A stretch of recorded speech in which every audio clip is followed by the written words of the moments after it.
20 तारीख के बाद कुछ भी कर सकते।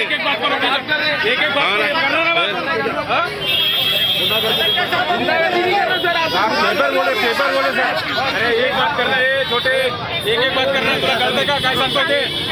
इंटरव्यू पेपर में 20 तारीख को कुछ कर नहीं सकते ना। कलेक्टर के साथ बात करें, मालूम है कौन है? दूसरा सवाल पूछो, कोई एक पूछो।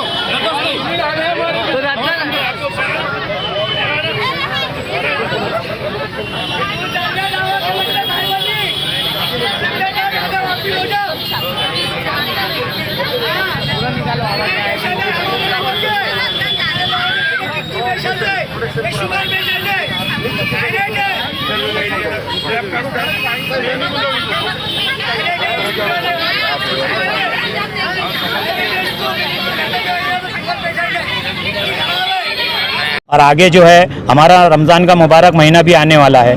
आज ये करते हैं तो हम कहाँ जाएंगे? हमारा रमज़ान कैसे गुजरेगा?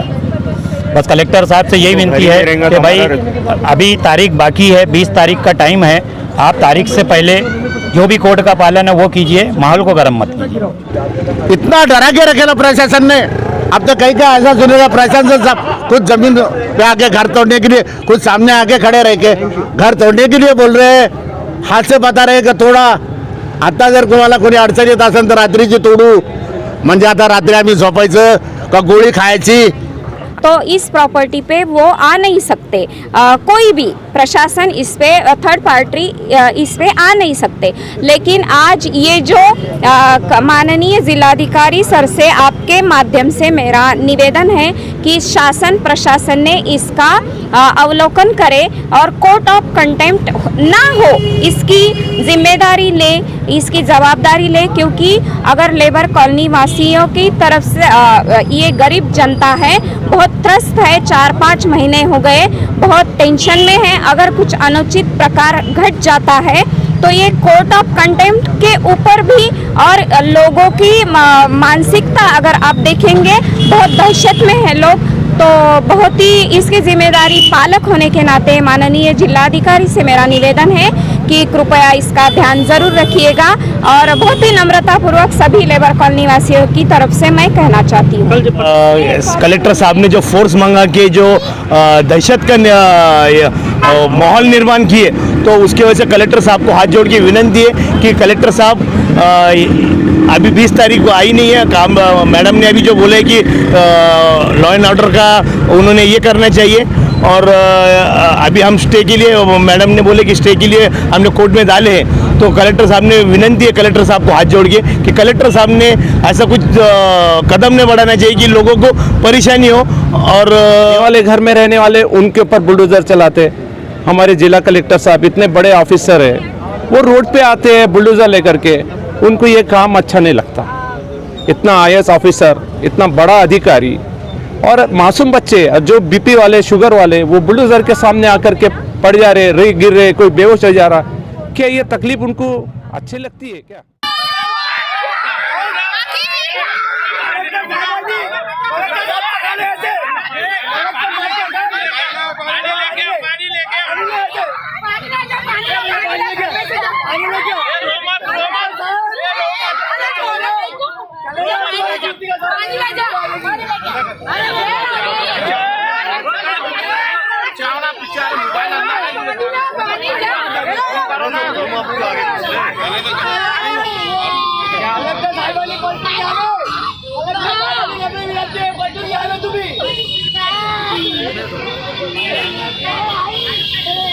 अरे पीछे का नहीं टूटने वाला है,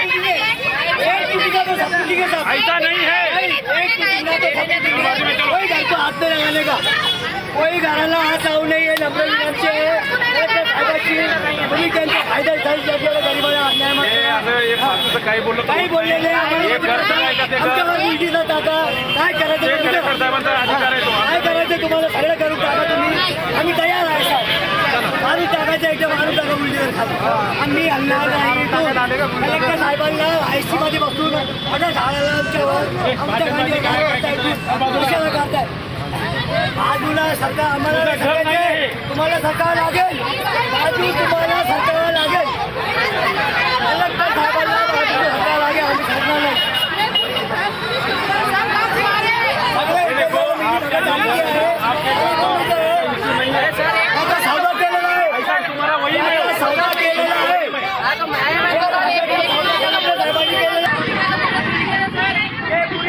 सौदा करेगा ये सब मिली भगत है, सरकार की मिली भगत है, ये सब बेचने के वास्ते, गरीबों को बाहर निकाल के बेचने के वास्ते। पूरी कॉलोनी हमारा परिवार है, पूरी कॉलोनी हमारा मिली हुई है, ये सब मिली भगत सरकार है।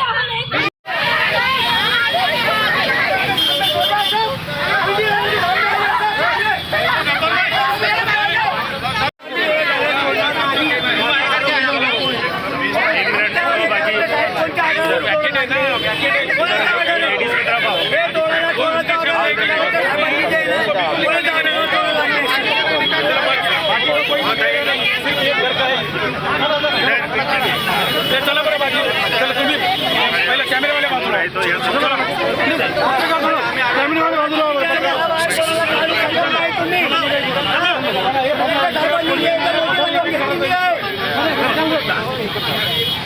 चला आता चला नाही गिरा रे वापस जा रे चलो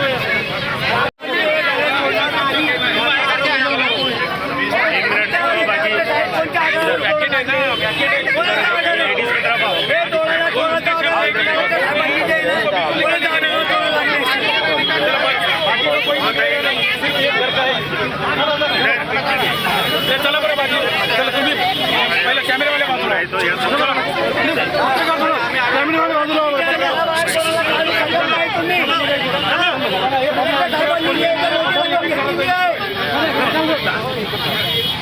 चला आता चला नाही गिरा रे वापस जा रे चलो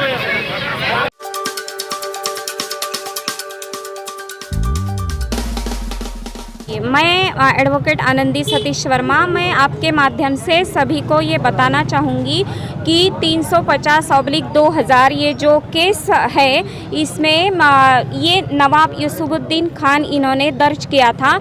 ये इसमें एक ऑर्डर पास हो गया था, इसमें पूरी प्रॉपर्टी पे स्टे है, इसमें किसी थर्ड पार्टी इंटरेस्ट कोई इसमें आ नहीं सकता, ऐसा मेंशन किया हुआ है।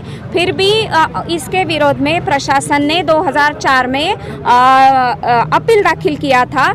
इसका 2009 में भी डीआईडी हो गया, डिसीजन उनका खारिज किया गया और नवाब साहब के फेवर में उसका जजमेंट आया है। वो आज तगायत अभी तक वो जिंदा है, तो इस प्रॉपर्टी पे वो आ नहीं सकते, कोई भी प्रशासन इस पे थर्ड पार्टी इस पे आ नहीं सकते। लेकिन आज ये जो माननीय जिलाधिकारी सर से आपके माध्यम से मेरा निवेदन है कि शासन प्रशासन ने इसका अवलोकन करे और कोर्ट ऑफ कंटेम्प्ट ना हो, इसकी जिम्मेदारी ले, इसकी जवाबदारी ले, क्योंकि अगर लेबर कॉलोनी वासियों की तरफ से ये गरीब जनता है, बहुत त्रस्त है, 4-5 महीने हो गए, बहुत टेंशन में है। अगर कुछ अनुचित प्रकार घट जाता है तो ये कोर्ट ऑफ कंटेम्प्ट के ऊपर भी, और लोगों की मानसिकता अगर आप देखेंगे बहुत दहशत में है लोग, तो बहुत ही इसकी जिम्मेदारी पालक होने के नाते माननीय जिलाधिकारी से मेरा निवेदन है कि कृपया इसका ध्यान ज़रूर रखिएगा। और बहुत ही नम्रतापूर्वक सभी लेबर कॉलोनी वासियों की तरफ से मैं कहना चाहती हूँ। कल जब पता चला मैडम कि अभी उन्होंने कहा कि कल वो यहाँ आने वाले हैं, जी, इस बारे में क्या बात जी, ये तो बात मेरे साथ हुई नहीं ना, तो मैं इस पर कुछ बोल नहीं सकती। अगर अधिकृत कुछ आता है तो 50/2021 ये जो कॉरपोरेशन कोर्ट में अभी दाखिल हुआ है, इसके अंदर अगली तारीख 14 दी हुई है। तो ये मैंने जैसे पहले आपको 350 का बोला है, वैसे ही इसके अंदर 14 तारीख के पहले यहाँ कोई भी आके ये माहौल खराब नहीं हो, माहौल खराब का नहीं, पर लॉ एंड ऑर्डर की स्थिति वो हाथ में ले नहीं सकते। तो जी आदेश का पालन करना चाहिए। सभी का बाइंडिंग रहता है, कोर्ट का ऑर्डर तो सभी के लिए बाइंडिंग रहता है, उसमें ना तो कोई हर व्यक्ति के लिए वो बाइंड होता है। 50/2021 ये जो केस कॉरपोरेशन कोर्ट में 9 तारीख को दर्ज हुआ है, उसके अंदर कॉरपोरेशन ने अभी तक से दाखिल नहीं किया है, उनके विरोध में 9 से क्या ऑर्डर पास हो गई है। तो इसके अंदर मैं आपके माध्यम से कहना चाहूँगी कि अगर ये पेंडिंग मैटर्स है उसके अंदर डेट्स मिल रहे हैं तो यहाँ प्रशासन कैसे आ सकता है। इसका लॉ एंड ऑर्डर की स्थिति ना खराब हो, इसका सभी ने ध्यान रखना चाहिए। आपके माध्यम से मेरा ये निवेदन है सभी को कि शांततापूर्ण वातावरण रहे, इसका ध्यान रखा जाए। पुलिस कमिश्नर साहब को भी मेरा नम्र निवेदन है कि आप अवलोकन करें कोर्ट के ऑर्डर का, ध्यान रखिए कि लॉ एंड ऑर्डर की स्थिति खराब ना हो। प्रशासन की ओर से 10 तारीख को रोका गया था, 10 तारीख कौन सा रिजल्ट आएगा, वो काय का रिजल्ट था और अभी प्रशासन ने आपको इंटीमेशन दिया ऐसा बता रहे हैं, तो इसके बारे में क्या बोलेंगे? 10 तारीख को कौन सा?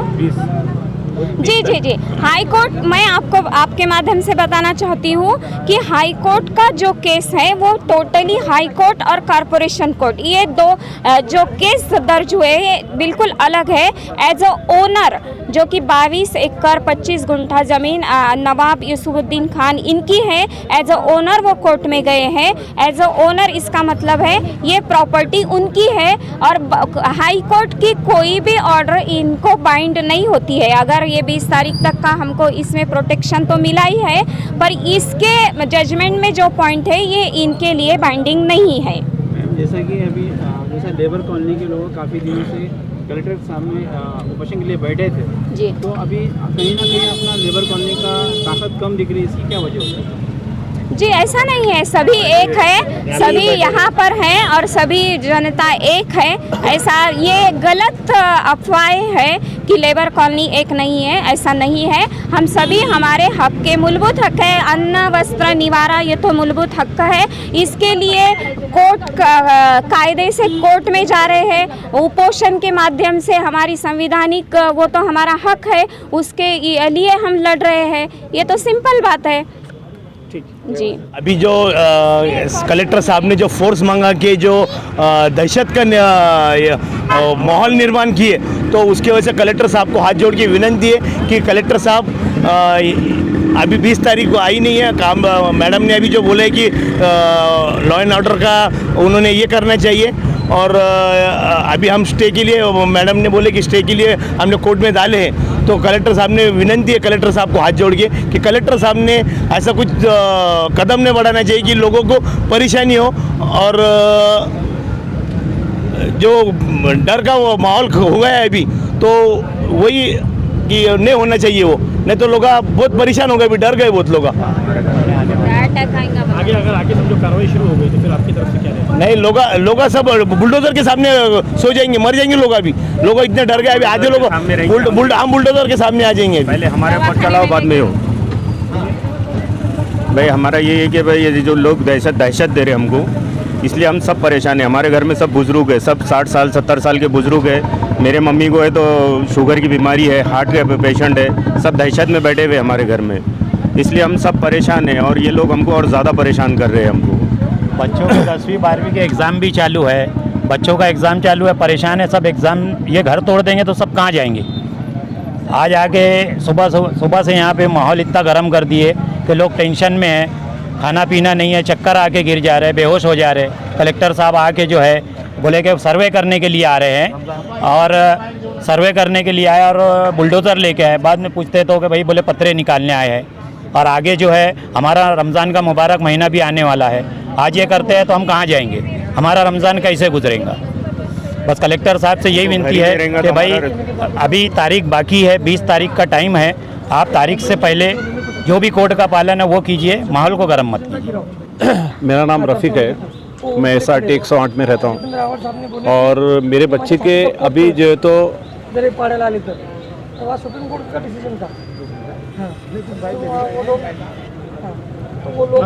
हाँ बच्चे के एग्ज़ाम चालू है फर्स्ट ईयर के BSc के। ये वजह से मेरी बच्ची इतनी घबराई हुई है कि वो ऑनलाइन एग्ज़ाम बोलो तो कॉलेज में नहीं हो रहा, ऑनलाइन हो रहा उसका। तो उसके साथ उसके सहेलियाँ भी है और अभी मैं ACN वालों को लेके जा कर के उसका इंटरव्यू वगैरह न्यूज़, इतनी घबराई कि वो बात करने को भी तैयार नहीं, उसको घबराहट पैदा हुई, उसको ग्लूकोज वगैरह दिए हमने। अब ये हमारे प्रधानमंत्री बोलते, हमारे शासन बोलते, हमारे प्रशासन बोलती कि बच्ची पढ़ाओ बच्ची बचाओ। अगर आप ऐसा गलत पब्लिक में अगर देते हैं तो ये बंद कीजिए आपका ढोंग ये तकलीफ वाली बहस बंद कर दीजिए। सीधा सीधा बच्चों को पढ़ने के लिए हक नहीं है, गरीब को जीने के लिए हक नहीं है, ऐसा आप निकालो जी यार। कि घर के बदले घर देने का बोलते, और जो रहने वाले घर में रहने वाले उनके ऊपर बुलडोज़र चलाते। हमारे जिला कलेक्टर साहब इतने बड़े ऑफिसर हैं, वो रोड पे आते हैं बुलडोज़र लेकर के, उनको ये काम अच्छा नहीं लगता। इतना IAS ऑफिसर, इतना बड़ा अधिकारी, और मासूम बच्चे जो BP वाले, शुगर वाले, वो बुलडोज़र के सामने आकर के पड़ जा रहे, गिर रहे, कोई बेहोश हो जा रहा। क्या ये तकलीफ उनको अच्छी लगती है क्या, गरीबों के साथ ऐसा करना? हाँ, हमारा क्या है, हम तो अपनी ज़िंदगी जी लिए, मगर आने वाले बच्चों के साथ जो हो रहा है, उनका मैट्रिक और 10वीं के और 12वीं के फर्स्ट ईयर के एग्ज़ाम है, उनके मुस्तकबिल का क्या होगा, हम ये बताना चाहते हैं। उनका फ्यूचर आगे क्या होगा? क्या वो भी लोग ऐसा निकल जाएंगे बाहर, लोगों के सामने कटोरा लग के हाथ में लेकर के भीख मांगेंगे? हाँ, ये इनके अपना ये तानाशाही, ये कब तक चलेंगी ये? और ये क्या शासन क्या कर रही है ये? कि घर इतना, मैं 50 साल से रहता हूँ यहाँ पे। 1972 में मेरे को मेरे पिताजी को जो तो अलॉटमेंट लेटर मिला था।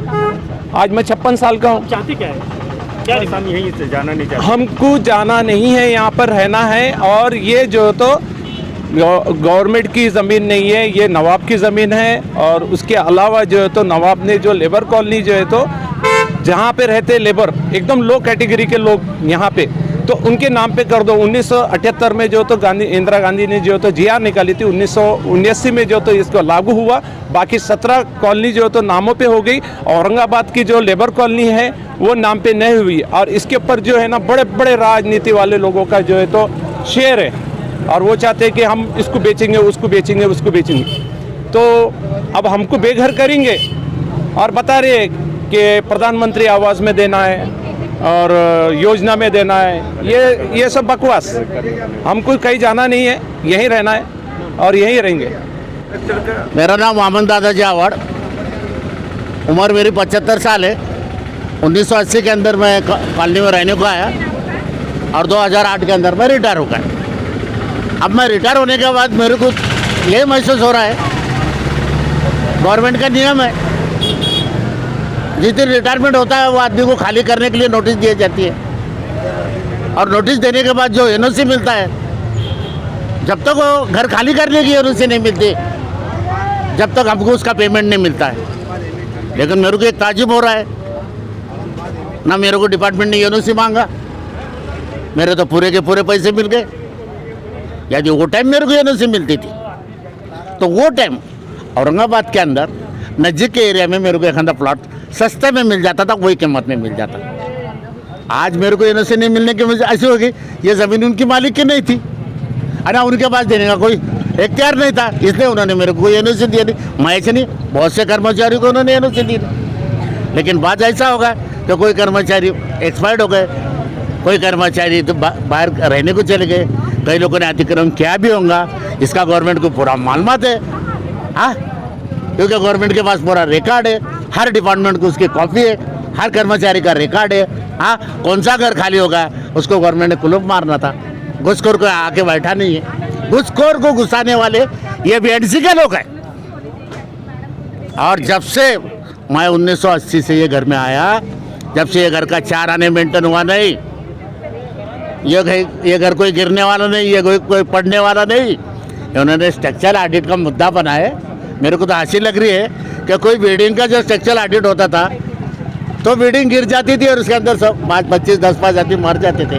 अरे ये बैठा मकान है जिसकी वॉल 15 इंची है और उसका आज भी निज़ाम सरकार के ज़माने का छत है। हाँ, एक बूंद भी पानी नहीं गिरता और तुमने बाहर के बाहर फोटो लेके स्ट्रक्चरल ऑडिट बना के, हाँ, आज कोर्ट की दिशा भूल कर रहे तुम।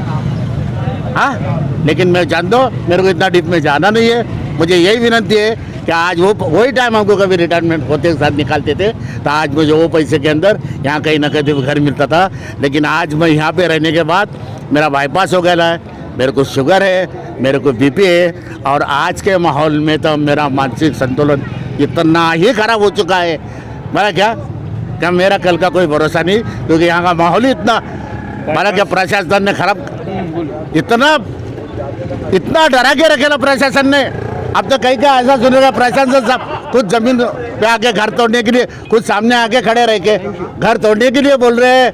हाथ से बता रहे का थोडा आता जर तुम्हाला कोणी अडचण येत असेल तर रात्रीची तोडू, म्हणजे आता रात्री आम्ही झोपायचं का गोळी खायची, हा का जर फडफड खडखड आवाज आला आणि आमचा आत्मा निघून गेला तर आमचे लेकरं बाळं उन्हात पडतील.